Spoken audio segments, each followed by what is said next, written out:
ప్రభువైన యేసుక్రీస్తు నామములో మీ అందరికీ నా వందనాలు తెలియజేస్తున్నాను. ఈ సమయంలో మా నాన్నగారు పాస్టర్ కె విజయరాజు గారు మధురమైన సందేశాన్ని వినిపిస్తారు.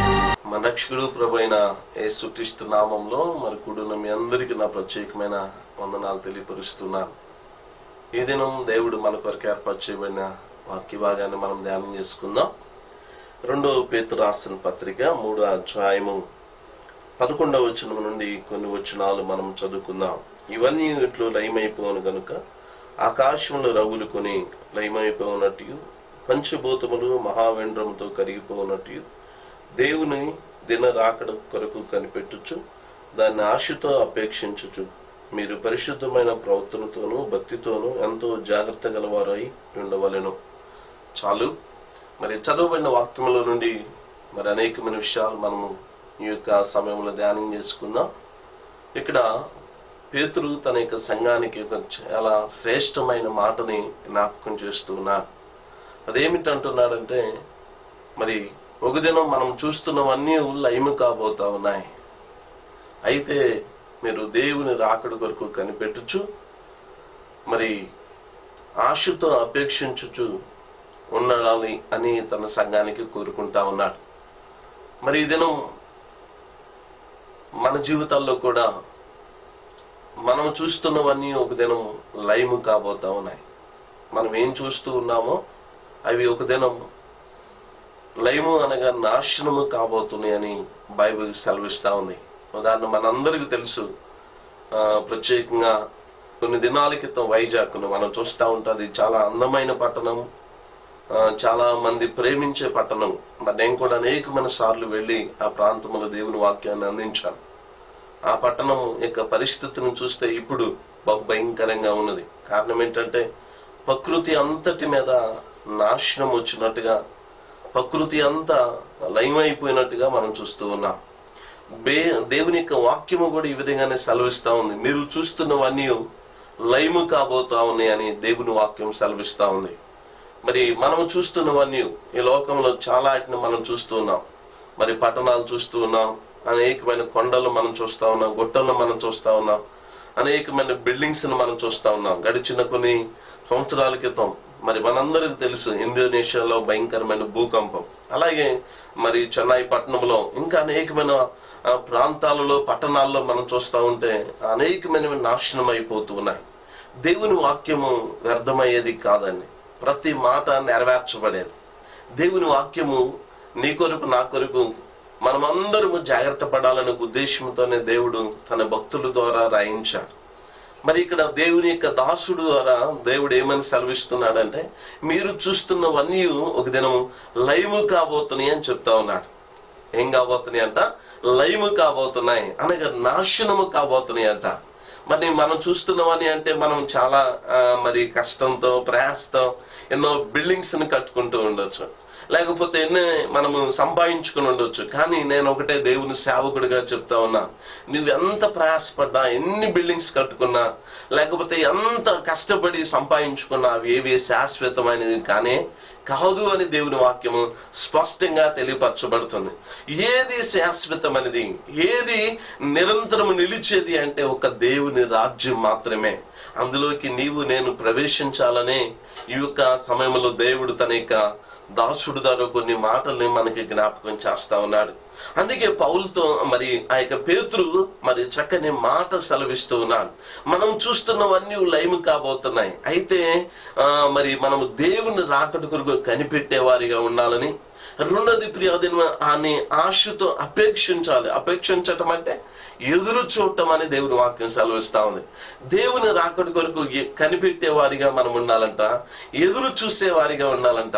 ఈరోజు మనం అన్నిటి కొరకు ఎదురు చూస్తూ ఉంటాం, అన్నిటి మరి కొరకు మనం ప్రయాసపడతా ఉంటాం, అన్ని సంపాదించుకోవటానికి ఇష్టపడతా ఉంటాం, అన్నిటి కొరకు మనం మరి ఎదురు చూస్తూ ఉంటాం. మరి ప్రియా దేవుని బిడ్డలారా, కానీ ఈ సమయంలో దేవుని యొక్క రాకడ కొరకు మనం దేవుని సన్నిధి కొరకు ఎదురు చూసేవారు లేరు, దేవుని రాకడ కొరకు కనిపెట్టేవారు లేరు. ప్రియా దేవుని బిడ్డలారా, మన యొక్క ఆశ అంతా ఏంటంటే డబ్బును సంపాదించుకోవాలి, ఎలా సంపాదించుకోవాలి, ఎప్పుడు సంపాదించాలి, ఎంత సంపాదించాలి, ఎంత మన పిల్లలకి ఇవ్వాలి, అని చాలా మంది ఆశపడతా ఉన్నారు. నేను ప్రేమతో కూడా చెప్తున్నాను, ఓ సహోదరా సహోదరి, నీ జీవితంలో నువ్వెంత సంపాదించినా అవి ఒక దినము కాబోతా ఉన్నాయి, లైవ్ కాబోతున్నాయి అని దేవుని వాక్యం సెలవిస్తా ఉంది.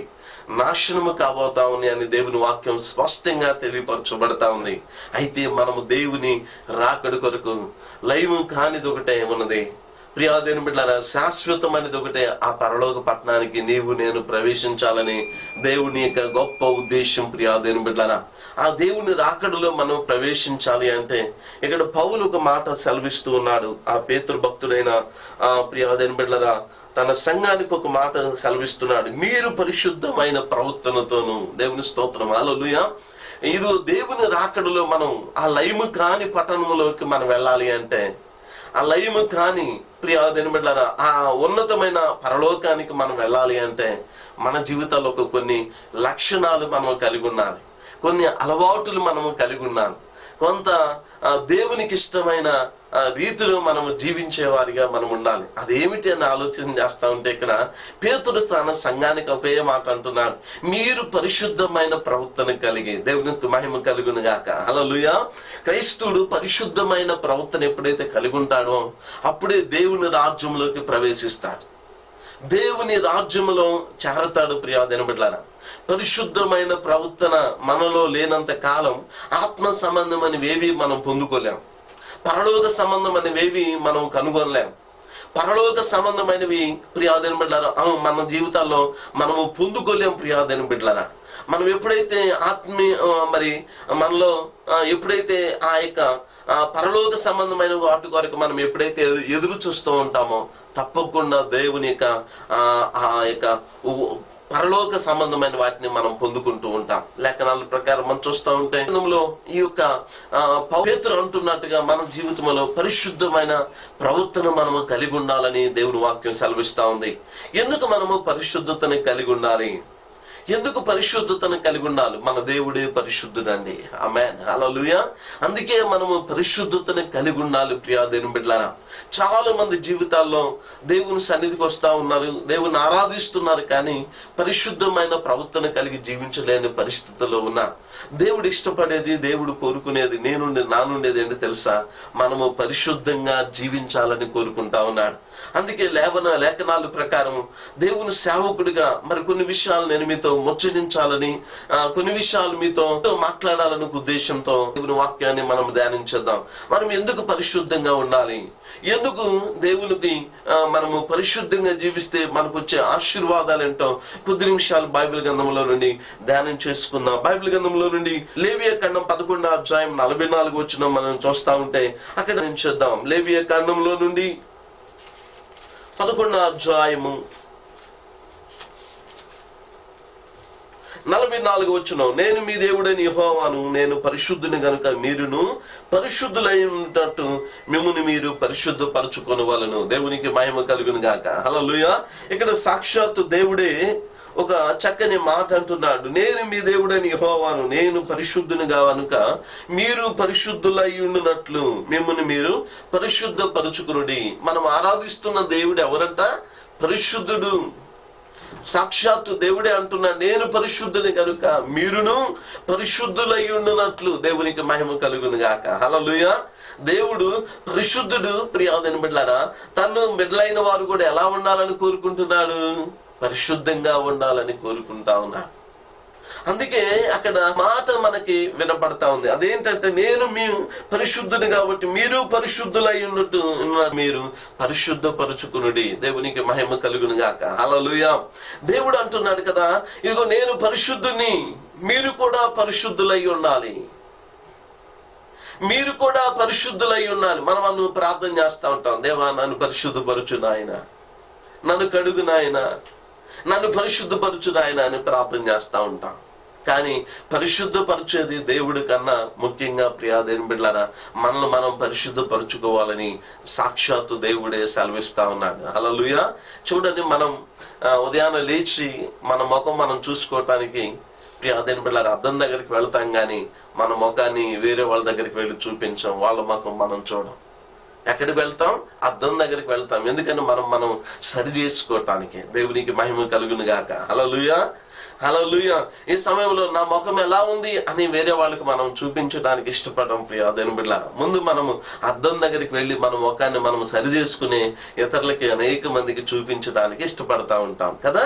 ఈ సమయంలో దేవాతి దేవుడు అదే అంటున్నాడు, నేను పరిశుద్ధును, నా వలే మీరుండాలి అంటే మిమ్ముని మీరు మొట్టమొదటిగా పరిశుద్ధపరచుకోనండి. పరిశుద్ధపరిచేది దేవుడే, కానీ ఆ దేవుడు సాక్షాత్తు ఒక మాట అంటున్నాడు, ఇదిగో నేను పరిశుద్ధపరచాలి అంటే ఇదిగో మొట్టమొదటిగా మిమ్ముని మీరు కూడా పరిశుద్ధపరచుకోనండి. ఈరోజు మనం కూడా మనం పరిశుద్ధపరచుకోవాలండి. ఎప్పుడైతే పరిశుద్ధపరచుకుంటామో, ఎప్పుడైతే మనలో ఉన్న కల్మోషాన్ని, పాపాన్ని, నీలో ఏదో ఒక చిన్న బలహీనత, ఏదో ఒక పాపం నేను వెంబడిస్తా ఉంటే దాని నుండి బయటికి రాగలిగితేనే దేవుడు నీ హృదయంలోకి ప్రవేశిస్తాడు. నీ జీవితంలో ఉన్న ప్రతి మాలిన్యాన్ని ఆయన తొలగిస్తాడు. తప్పకుండా దేవుని వాక్యం సెలవిస్తుంది, ఆశ కలిగిన ప్రాణాన్ని ప్రభు తృప్తిపరుస్తాడు. అయ్యా నేను నీ కొరకు బ్రతకాలి, నీ కొరకు జీవించాలి, నీ కొరకు నా హృదయాన్ని ఇస్తానయ్యా, నాలో ఉన్న కల్మోషమంతా తొలగించు నాయన అని దేవునికి నీవు చోటివ్వగలిగితే దేవుడు తప్పకుండా నీకు విడుదలని ఇవ్వబోతున్నాడు. దేవునికి మహిమ కలుగును గాక. హల్లెలూయా. ఆయన విడుదలనిస్తాడు. ఆయన నీ ప్రతి పాపము నుండి నేను పవిత్రులుగా చేయడానికి సంశుద్ధుడిగా ఉన్నాడు. అయితే దేవుడే ఏమంటున్నాడంటే, నేను పరిశుద్ధుని కాబట్టి మిమ్మల్ని కూడా మీరు పరిశుద్ధపరుచుకోవాలి. నిజంగా ఆయన పరిశుద్ధుడు కాబట్టి తన ఆరాధించే బిడ్డలుగా, తన పిల్లలుగా పిలువబడుతున్న మనం కూడా పరిశుద్ధత అవసరం అండి. మన తండ్రి పరిశుద్ధుడై ఉన్నప్పుడు మనం ఎందుకు పరిశుద్ధులు కాకూడదు? ఆయన పరిశుద్ధుడండి. చూడని ప్రియా దేవుని బిడ్డలారా, మనము ఒక మంచి ప్రవర్తన కలిగి జీవిస్తుంటే, మన పిల్లలు వేరొక మార్గంలో పయనిస్తూ ఉంటే, ప్రియా దేవుని బిడ్డలారా, పలానా వారు పిల్లలు చూడని అంత భయంకరంగా ఉన్నారని, ప్రియా దేవుని బిడ్డలారా, మన పిల్లలను బట్టి మనకు అవమానం వస్తున్నప్పుడు మనకి ఎంత బాధేసిందండి. అలాగే మనం చూసినప్పుడు మన తండ్రికి అవమానం రాకూడదు, కానీ మనల్ని బట్టి మన తండ్రికి మహిమ రావాలి, ఘనత రావాలి. ప్రియా దేవుని బిడ్డలారా, అది ఎప్పుడు వచ్చింది అంటే మన తండ్రి పరిశుద్ధుడు కాబట్టి మనం కూడా మనం పరిశుద్ధపరుచుకుని శుద్ధి చేసుకుని దేవుని పాద సాన్నిధ్యంలోకి వెళ్ళినప్పుడు దేవుడు తప్పకుండా మనం శుద్ధులుగా చేస్తాడు. తన బిడలుగా చేసుకుని అనేక మందికి ఆశీర్వాదకరంగా, అనేక మందికి దీవెనకరంగా దేవుడు మనల్ని స్థిరపరచబోతా ఉన్నాడు. కాబట్టి ఈ సమయంలో నిజంగా నీవు నేను పరిశుద్ధంగా ఉండాలని దేవాతి దేవుడు మాట్లాడుతా ఉన్నాడు. రెండో విషయాన్ని కూడా మనం అసలు ఎందుకు పరిశుద్ధతను కలిగి ఉండాలి? లేఖనాల ప్రకారం మనం చూస్తా ఉంటే హెబ్రీ పత్రిక 12వ అధ్యాయం 4వ వచనంలో చక్కని మాట పౌలు అక్కడ ఒక మాట అంటూ ఉంటాడు, ఇగో సమాధానమును అలాగే పరిశుద్ధతను కలిగి ఉండటానికి ప్రయత్నించుడి అని చెప్తా ఉంటాడు. చూడండి, మనము దేన్ని కలిగి ఉండటానికి ప్రయత్నించాలంట? పరిశుద్ధతను కలిగి ఉండటానికి ప్రయత్నించాలట. దేవుని స్తోత్రం, హల్లెలూయా. నిజంగా అన్నిటిని కలిగి ఉండటానికి ప్రయత్నం చేస్తూ ఉంటాం, కానీ పరిశుద్ధతను కలిగి ఉండటానికి మాత్రం ప్రయత్నించలేం ప్రియా దేవుని బిడ్డలారా. ఎందుకంటే పరిశుద్ధత అనేది మనము కలిగి ఉంటే మనం ఎక్కడ మరి ప్రియా దేవుని బిడ్డలారా పాపానికి, లేకపోతే ఎక్కడ ప్రియా దేవుని బిడ్డలారా అవమానాలకి మనం స్థానం ఇచ్చిన వారంగా ఉండం ప్రియా దేవుని బిడ్డలారా. ఎప్పుడైతే మనం పరిశుద్ధత కలిగి ఉంటామో ఏ పాపం మన మీద పంచేది కాదు, ఏ బలహీనత మన మీద పనిచేయదు. అందుకే మన జీవితాల్లో ప్రియా దేవుని బిడ్డలారా పరిశుద్ధతకి మనము స్థానం ఇచ్చిన వారిగా ఉండాలి. అదే పరిశుద్ధతకి స్థానం ఇవ్వకపోతే ఏదో ఒక పాపం, ఏదో ఒక బలహీనత మన మీద గేలుబడి చేస్తూనే ఉండేది. అందుకే లేఖనాల ప్రకారం పౌలు ఇదిగో తన సంఘానికి ఒక మాట్లాడుతున్నాడు, మీరు పరిశుద్ధతను కలిగి ఉండటానికి ప్రయత్నించండి. నిజంగా ప్రియా అన్ని సంపాదించుకోవటానికి, అన్నిటిని పొందుకోవటానికి మనం ప్రయత్నిస్తూ ఉంటాం, కానీ పరిశుద్ధతను మాత్రమే కలిగి ఉండటానికి ప్రయత్నించలేం. ప్రార్థన చేయండి, దేవా నన్ను పరిశుద్ధినిగా చేయని, నా జీవితంలో నీకు స్థానం ఇస్తున్నానయ్యా, నన్ను నీ ఆత్మతో నింపునాయన అని మనము ప్రార్థన చేయగలిగితే తప్పకుండా దేవుడు తన పరిశుద్ధమైన జీవితాన్ని దేవుడు మనకు అనుగ్రహింప చేస్తూ ఉంటాడు. మనకు ఒక మంచి ప్రవర్తన కలిగిన వారిగా దేవుడు మనల్ని చేస్తాడు. ప్రియా దేవుని బిడ్డలారా, చూడండి, మనం పరిశుద్ధంగా లేకపోతే మన పిల్లలు అలా పరిశుద్ధంగా ఉంటారండి.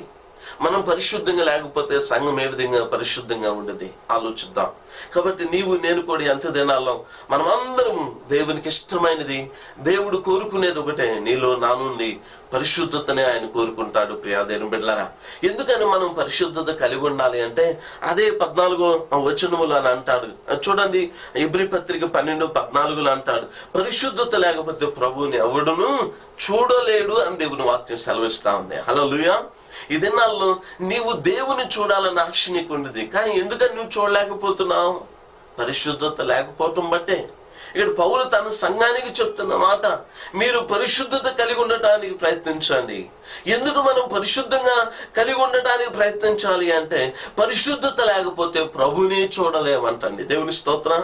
ఎన్నో సంవత్సరాల నుండి భక్తి చేస్తూ నీవు ఉండొచ్చు, ఎన్నో సంవత్సరాల నుండి దేవుని మందిరానికి వెళ్ళొచ్చు, కానీ దేవుని ప్రసన్నతను ఎందుకు అనుభవించలేకపోతున్నా? దేవుని కార్యాలను ఎందుకు చూడలేకపోతున్నా? దేవుని స్వరాన్ని నీవు ఎందుకని వినలేకపోతున్నా? దేవుని ప్రత్యక్షత నువ్వు ఎందుకు పొందుకోలేకపోతున్నావు అంటే కారణం ఒకటే, నీలో పరిశుద్ధత లేకపోవటం బట్టే. ఇక్కడ సాక్షాత్తు పరిశుద్ధాత్మ దేవుడే తన దాసుడు ద్వారా హెచ్చరిస్తున్న మాట, నీవు నేను మనమందరం పరిశుద్ధత కలిగి ఉంటే మనం ప్రభుని చూస్తామంట. హల్లెలూయా. ఈరోజు ప్రభుని చూడాలన్న ఆశ నీకుందా? అయితే ఒక తీర్మానానికి రా. దేవా, నా హృదయంలో ఉన్న ప్రతి పాపము నుండి నేను ఇప్పుడే విడుదల కలుగచే నాయన, ప్రతి పాపం నుండి నన్ను విడిపించు నాయన అని నువ్వు ప్రార్థన చేసుకోగలిగితే దేవుడు తప్పకుండా తన యొక్క పరిశుద్ధమైన ప్రవర్తన దేవుడు నీకు ఇస్తాడు. నువ్వు ఒక మంచి ప్రవర్తన కలిగిన వ్యక్తివై నీవు జీవిస్తావు ప్రియాదైన బిడ్డలారా. అంతేకాదు దేవుడు తప్పకుండా నీకు ప్రత్యక్షం అవుతా ఉంటాడు. ఆయన చూడగలుగుతావు ప్రియాదైన బిడ్డలారా. లేఖనాల ప్రకారం మనం చూస్తూ ఉంటే పౌలు అంటున్నాడు ఇక్కడ, ఇదిగో మీరు పరిశుద్ధతను కలిగి ఉండటానికి ప్రయత్నించండి, పరిశుద్ధత లేకపోతే ప్రభుని చూడలేవు. కానీ ఏమా ఎన్న అల్లు నుండి భక్తి చేస్తున్నావు, ఎన్ని సంవత్సరాల నుండి దేవుని సన్నిధికి వస్తా ఉన్నావు, నీవు పరిశుద్ధంగా లేకపోతే ప్రభునే చూడలేకపోతే మనం చేస్తున్న భక్తి అంతా ఒక దినం శూన్యము కాబోతా ఉంది, లయము కాబోతుంది. జాగ్రత్త. లయము కాకకు ముందే ప్రియాదైన బిడ్డలారా, నీ భక్తి నీకు ధైర్యాన్ని పుట్టించేదిగా ఉండాలి. నీ భక్తి నువ్వు తప్పకుండా దేవుని ప్రసన్నతను అనుభవించే వ్యక్తిగా నీవు ఉండాలి. నీ భక్తి అనేక మందికి ఆశీర్వాదకరంగా ఉండాలి. నీ భక్తి ద్వారా నీవు దేవుని స్వరమును వినే వ్యక్తిగా ఉండాలని దేవుని సేవకుడిగా వేడుకుంటున్నా. నువ్వు పరిశుద్ధం కలిగి ఉంటే తప్పకుండా దేవుని చూడబోతున్నావు. దేవునికి మహిమ కలుగునుగాక. హల్లెలూయా. మనము ఇంకా పరిశుద్ధతను కలిగి ఉంటే వచ్చే ఆశీర్వాదాలు ఏంటో కాస్త కొన్ని విషయాలు మనము ధ్యానించుద్దాం. చూడండి, యెషయా రాసిన గ్రంథం 57వ అధ్యాయం 15వ వచనంలో చూస్తా ఉంటే అక్కడ చాలా శ్రేష్టమైన మాట కనపడతా ఉన్నది. చూడండి, యెషయా రాసిన గ్రంథం 57వ అధ్యాయము 15వ వచనాన్ని మీకు పరిచయం చేస్తూ ఉన్నాను. లేఖనాల ప్రకారం మనం చూస్తూ ఉంటే చక్కని మాట అక్కడ రాయబడుతూ ఉండేది. చూడండి, పరిశుద్ధుడు నిత్య నివాసం అయిన దేవుడు ఎలాగ సెలవిచ్చుచున్నాడు, నేను మహోన్నతమైన పరిశుద్ధ స్థలములో నివసించేవాడును. దేవుని స్తోత్రం. హల్లెలూయా. చూడండి, దేవాతి దేవుడే ఇక్కడ ఒక మాట అంటున్నాడు, నేను పరిశుద్ధమైన స్థలములలో నివసించేవాడును. దేవుని స్తోత్రం. హల్లెలూయా. మన జీవితాల్లో ఎప్పుడైతే మనం పరిశుద్ధంగా కలిగి ఉంటామో అప్పుడే మనలో నివసిస్తాడట.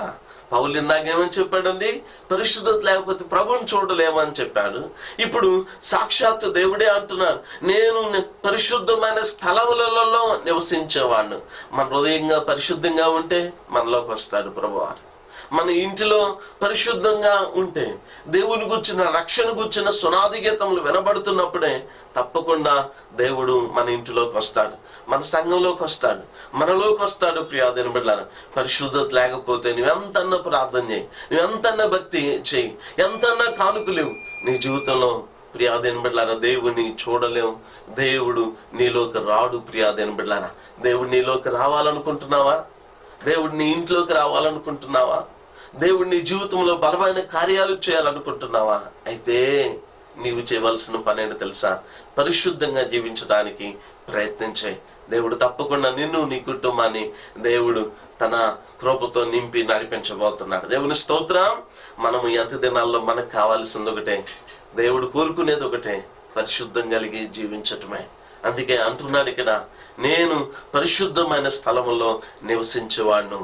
అందుకే లేఖనాల ప్రకారం మనం చూస్తా ఉంటే ప్రియా దేవుని బిడ్డలారా, ఈరోజు చాలా మంది కుటుంబాల్లో పరిశుద్ధత లేకే ప్రభువును చూడలేకపోతున్నారు. ప్రభువుని మరి ప్రియా దేవుని బిడ్డలారా, దేవుని ఆత్మను, దేవుని అభిషేకాన్ని పొందుకోలేకపోవడానికి కారణం ఏంటంటే పరిశుద్ధత లేకపోవటం బట్టే. ఈ దినాల్లో నీవు నేను కూడా పరిశుద్ధం కలిగి మనం ఎప్పుడైతే జీవిస్తామో తప్పకుండా పరిశుద్ధాత్మను పొందుకుంటాం. అనేక మందికి ఆశీర్వాదకరంగా, అనేక మందికి దీవెనకరంగా ఉంటాం. ఒక వ్యక్తి ప్రియా దేవుని బిడ్డలారా ఎప్పుడైతే పరిశుద్ధంగా జీవిస్తాడో ప్రభువు తనలో నివసిస్తాడు. ఆ పరిశుద్ధుడైన దేవుడు తనలో నివసించినప్పుడు అనేకమైన అద్భుతాలు, ఆశ్చర్యమైన కార్యాలు జరుగుతాయి. బైబిల్ గ్రంథంలో యేసేపును మనం చూస్తా ఉంటే యేసేపు దేవుని ఆత్మ కలిగిన వాడు అని లేఖనాలు చెప్పబడుతున్నాయి. అదే యేసేపుని అన్నలు ప్రియా దేవుని బిడ్డలారా భయంకరంగా కొట్టి ఇదిగో ప్రియ గోతిలో పడేసి చివరికి అమ్మేస్తారు. తాను ఎక్కడికి వెళ్ళినా కూడా దేవుని వాక్యం సెలవిస్తుంది, యేసేపుకు దేవుడు తోడుగా ఉండటం బట్టి యేసేపు వరదిల్లును అని రాయబడింది. అంతేకాదు యేసేపు బట్టి ఐగుప్తు అంతా ఆశీర్వాదకరంగా చేయబడింది అని రాయబడింది. కారణం ఏంటో తెలుసా?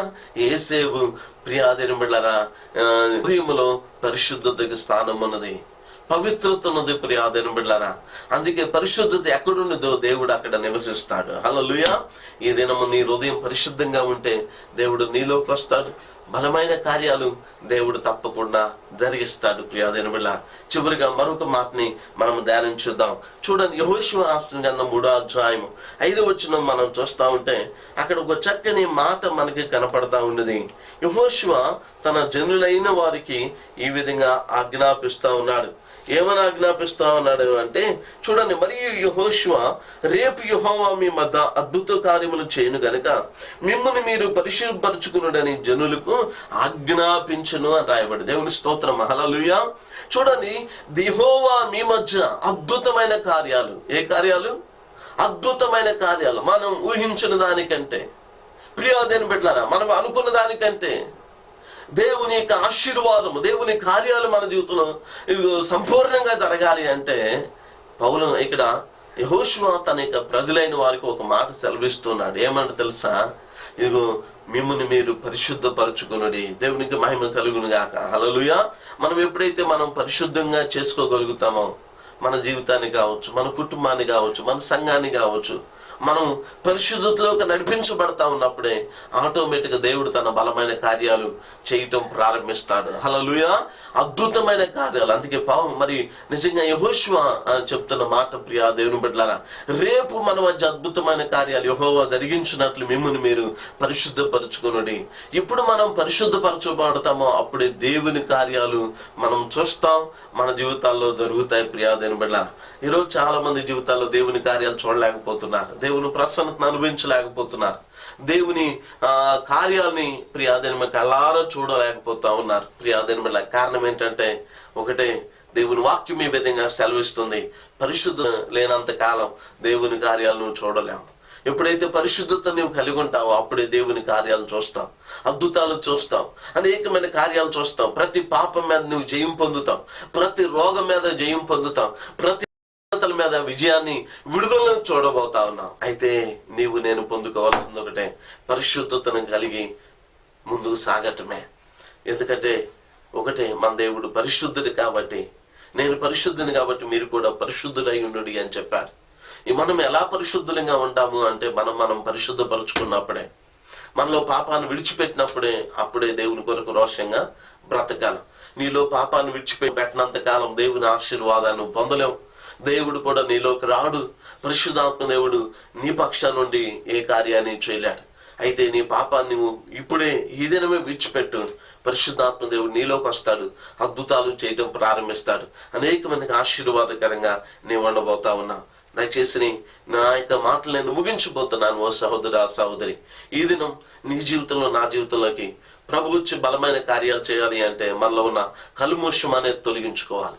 మరి మాట ద్వారా కావచ్చు, నడత ద్వారా కావచ్చు, ఆలోచన ద్వారా కావచ్చు, ప్రతి పాపం నుండి మనం ఎప్పుడైతే బయటకు వస్తామో అప్పుడే పరిశుద్ధుడైన దేవుడు మనలోకి వచ్చి నివసించే తన అద్భుతమైన కార్యాలు, ఆశ్చర్యమైన కార్యాలు దేవుడు జరిగించడానికి సిద్ధంగా ఉన్నాడు. అందుకే మొదటి పేతురు పత్రికలో చక్కని మాట రాస్తా ఉంటాడు. చూడండి, భక్తుడు మొదటి పేతురు పత్రిక 14 వచనం నుండి 16 వచనాల వరకు మనం చదువుతా ఉంటే, నేను పరిశుద్ధులై ఉన్నాను గనుక మీరు పరిశుద్ధులై ఉండటం రాయబడింది కాగా, మీరు విధేయులకు పిల్లలై మీ పూర్వపు అజ్ఞాన దిశలో మీకుండిన ఆశలను అనుసరింపక ప్రవర్తింపక మిమ్మును పిలిచిన వాడు పరిశుద్ధుడై ఉన్న ప్రకారం మీరును పరిశుద్ధ ప్రవర్తన యందు పరిశుద్ధులై ఉండుడి. దేవునికి మహిమ కలుగును గాక. హల్లెలూయా. ఎంత శ్రేష్టమైన మాట అండి. మనల్ని పిలిచిన వాడు ఎవడట? పరిశుద్ధుడట. మనల్ని ఏర్పాటు చేసుకుంది ఎవరు? పరిశుద్ధుడు. ప్రియా దేవుని బిడ్డలారా, మనం ఎప్పుడైతే ఒక నిరీక్షణ కలిగి నన్ను పిలిచిన వాడు, నేను శాపములో ఉండగా పాపములో ఉండగా నన్ను పిలిచి ఏర్పాటు చేసుకుంది పరిశుద్ధుడు కాబట్టి ఇక నేను సమస్త ప్రవర్తన విషయం అందు కూడా పరిశుద్ధంగా జీవిస్తానని ఒక తీర్మానం చేసుకోగలిగితే పరిశుద్ధుడై ఉన్న దేవుడు నీకు తోడుగా ఉండబోతున్నాడు. దేవుని స్తోత్రం. ఇక్కడ అందుకే అంటున్నాడు, సమస్త ప్రవర్తన యందు పరిశుద్ధులై ఉండడి. సమస్త ప్రవర్తన అంటే మన చూపులో పరిశుద్ధత కావాలి, మన నడవడికలో పరిశుద్ధతను కలిగి ఉండాలి, మన ఆలోచనలో పరిశుద్ధంగా ఉండాలి, మన మాటలో పరిశుద్ధంగా ఉండాలి. ఎప్పుడైతే మనం పరిశుద్ధంగా జీవిస్తామో పరిశుద్ధుడై ఉన్న దేవుడు నీ తోడుగా ఉండబోతున్నాడు, నీ పక్షాన్ని ఉండబోతున్నాడు, నీ పక్షాన్ని యుద్ధం చేయబోతా ఉన్నాడు, నీకు జయాన్ని ఇవ్వబోతా ఉన్నాడు, నీ అవసరతలు ఆయన తీర్చబోతా ఉన్నాడు. నీ పక్షా నుండి ప్రియాదేని బిడ్డలారా ప్రతి విజయాన్ని దేవుడు నీకు ఇవ్వబోతా ఉన్నాడు. నీ మీదకి వస్తున్న ప్రతి నిందల నుండి దేవుడు నేను తప్పించబోతా ఉన్నాడు. ఆయనకు అసాధ్యమైన ఈ లోకంలో ఏది లేదు ప్రియాదేని బిడ్డలారా. అయితే నీ నుండి కోరుకుంటుందంటే తెలుసా? పరిశుద్ధత కావాలని ప్రభు కోరుకుంటున్నాడు. పరిశుద్ధంగా జీవించడానికి తీర్మానం చేసుకో. పరిశుద్ధాత్మ దేవుడు నీకు తోడుగా ఉండి నేను నడిపించబోతా ఉన్నాడు. మనం పరిశుద్ధంగా ఉంటే దేవుడే పరిశుద్ధపరుస్తాడు. మనం పరిశుద్ధంగా ఉంటే మనం దేవుడిని చూడబోతా ఉన్నాం. మనం పరిశుద్ధంగా ఉండబోతే దేవుడు మనలో నివసించబోతా ఉన్నాడు. మనం పరిశుద్ధంగా జీవిస్తే పరిశుద్ధుడైన దేవుడు మన జీవితాలు ఏ కార్యాలు చేస్తాడు? అద్భుతమైన కార్యాలు చేయబోతున్నాడట. అట్టి కృప పరిశుద్ధాత్మ దేవుడు మనందరికీ దయచేయను గాక. ఆమేన్. హల్లెలూయా. ఈ వాక్యాన్ని విన్నారు కదా. ఈ వాక్యాన్ని బట్టి మీకు వాక్యం ఆశీర్వాదకరంగా ఉంటే దయచేసి మా ఫోన్స్ ద్వారా కానీ లెటర్స్ ద్వారా కానీ మీరు తెలియపరచండి. మీ కొరకు మేము తప్పకుండా ప్రార్థన చేస్తాం. మా యొక్క మందిరంలో ప్రార్థన టీం ఉంది. మీ కొరకు తప్పకుండా ప్రార్థన చేస్తారు. మీరు ఏ సమస్యల్లో ఉన్నా, ఏ బలహీనతలో ఉన్నా మా కొరకై దయచేసి ఒక చిన్న కార్డును కానీ, ఒక చిన్న లెటర్ కానీ, లేదా ఒక చిన్న ఫోన్ కాల్ కానీ చేయగలిగితే తప్పకుండా రిసీవ్ చేసుకుంటాం, ప్రార్థన చేస్తాం. దయచేసి తప్పకుండా మీరు పరిశుద్ధంగా ఉండాలని దేవుని సేవకుడిగా వేడుకుంటున్నా. ఎందుకంటే పరిశుద్ధత లేకపోతే ఒక దినం రాబోతా ఉంది, మనం ఎంత సంపాదించుకున్నా ఇవన్నీ లైమ్ కాబోతా ఉన్నాయి. మనం దేవుని రాజ్యంలోకి ప్రవేశించాలంటే మనలో పరిశుద్ధత అవసరం. ఇంకేమేమి కావాలో మరి వచ్చే వారాల్లో మనం ధ్యానం చేసుకుందాం. మరి మనందరికీ పరిశుద్ధతను దేవుడు అనుగ్రహించి తన బిడ్డలుగా చేసుకుని నడిపించునుగాక. ఆమె చిన్న ప్రార్థన చేద్దామా? ప్రేమ తండ్రి, పరిశుద్ధుడా, ఇదేనా మేము పరిశుద్ధంగా ఉండాలని మీరు మాతో మాట్లాడుతూ వచ్చారు. ఎవరైతే పరిశుద్ధంగా జీవించడానికి వారి యొక్క పాపమును విడిచిపెట్టి నీ కొరకు జీవించాలని, నీ కొరకు అయ్యా మీరు కోరుకున్న రీతిలో జీవించాలని కోరుకుంటున్నారు, వారందరికీ పరిశుద్ధతను దయచేయండి. ప్రతి పాపం మీద జయము దయచేయండి, ప్రతి లోకాశల మీద జయము దయచేయండి. వాక్యాన్ని దేవా ఎంతమంది విన్నారో, ఎంతమంది అయితే దేవా ఈ యొక్క వాక్యాన్ని వీక్షించారో ప్రతి ఒక్కరిని మీరు బలపరిచి బలవంతులుగా చేసి ప్రతి పాపముని శాపముని విడిపించి ఆ యొక్క పరిశుద్ధమైన పట్టణంలో చేర్చబట్టాలని కూడా సహాయం చేయవాలి. యేసు నామములో అడిగి వేడుకుంటున్నాము తండ్రి. ఆమేన్. ప్రభు మిమ్మల్ని దీవించునుగాక. ఆమేన్. దయచేసి సమస్యల్లో ఉన్నారా, బలహీనతలో ఉన్నారా, మీకోసం మేము తప్పకుండా ప్రార్థన చేస్తాం. దయచేసి మీ ప్రార్థన విన్నపాలు మాకు తెలియపరచండి. దేవుడు మిమ్మల్ని, మీ కుటుంబాన్ని దీవించునుగాక. మరి ప్రతి ఆదివారం ఉదయం 8 గంటలకి వాక్య పరిచర్య వచ్చింది, చూడండి.